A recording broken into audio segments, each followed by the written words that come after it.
Баршаңызға сәлем достар, менің каналыма қош келдіңіздер. Бүгін сіздермен осындай өте дәмді, әдемі таңқурайдан компот жабатын боламыз. Және де осындай таңқурайдан өте дәмді тосап дайындап, мұздатқышқа қалай сақтау керек екенін көрсететін боламын. Барлығы түсінікті болу үшін видеоны өткізіп жібермей, соңына дейін қараңыздар. Ең алдымен балғын таңқурайымыздан тосап дайындайтын боламыз. Біз ешқандай қайнатпай витаминдерін, дәрумендерін өзінде сақтап қалатын тосап дайындаймыз.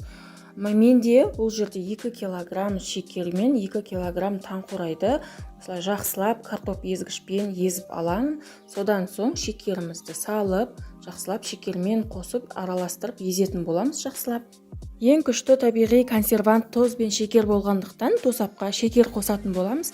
Шекеріміз осы таңқурайдың қышқылын басып, қайнатпағандықтан оның витаминдерін, дәрумендерін өзінде сақтап, ұзақ уақыт сол қалпында сақтап тұратын консервант. Шекерімізді араластырғаннан кейін жақсылап езіп, шекері ерігенше 2 сағатқа бетін жауып қойып қоятын боламыз. Және де 2 сағаттың ішінде арасында араластырып тұруды ұмытпаңыздар.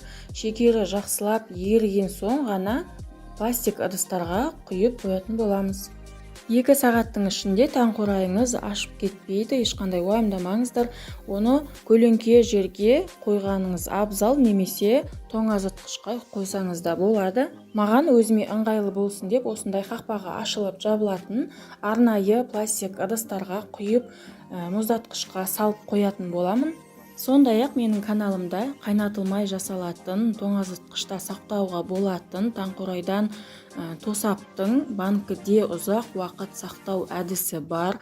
Тамашалап кетсеңіз болады. Және де таңқурайды дара-дара етіп мұздатқышта дұрыс сақталу әдісі туралы пайдалы ақпарат бар. Ол таңқурайды қыс мезгілінде түрлі смузиларға, коктейльдерге және де түрлі тәттілерді әсемдік үшін пайдалануға болады. Біздің қайнатпай дәрумендерін өзінде сақтап қалатын таңқурайдан тосабымыз дайын болды. Енді осылай қақпақтарын жақсылап, нықтап жауып, мұздатқышқа салып, қатырып ұзақ уақыт сақтап қоятын боламыз. Ендігі кезекте таңқурайдан жасалатын компотымызды дайындайтын боламыз. Бұл кезде де таңқурайымызды ешқандай жумаймыз.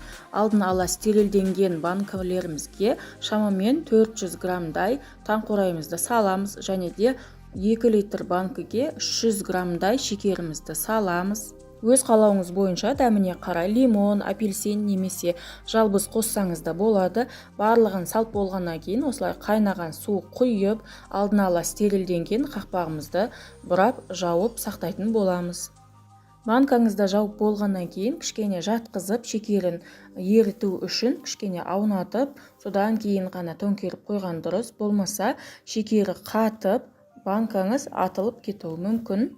Таңқурай компотының ерекшелігі бұл өте дәмді болады. Және де суын, қайнаған ыстық суын қайта-қайта төгіп тастап, ауыстырып қажет емес. Тек бір-ақ рет құйып, банкаңызда жаба берсеңіз болады. Ешқандай атылып кетпейді. Мен жыл сайын таңқурайдан дәл осы рецептпен компот жауып отырамын. Кейде осы таңқурайға персик, апельсин, жалбыз қосамын. Сіздер өз қалауыңыз бойынша басқа да түрлі жеміс-жидектерді мезгіліне қарап қоса берсеңіз де болады. Осымен екінші банкымызды де жауып болып қалдық. Менде бар жоғы 4 литр компот шықты.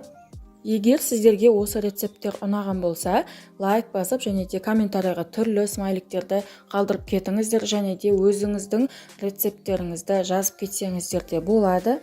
YouTube'да қазақша каналдың әрі қарай өсуіне, дамуына өз үлестеріңізді қосып, каналға тіркеліп, комментарий жазып, лайк басып, белсенді болып отыруларыңызды сұраймын. Және де барлығыңызға алғысым шексіз.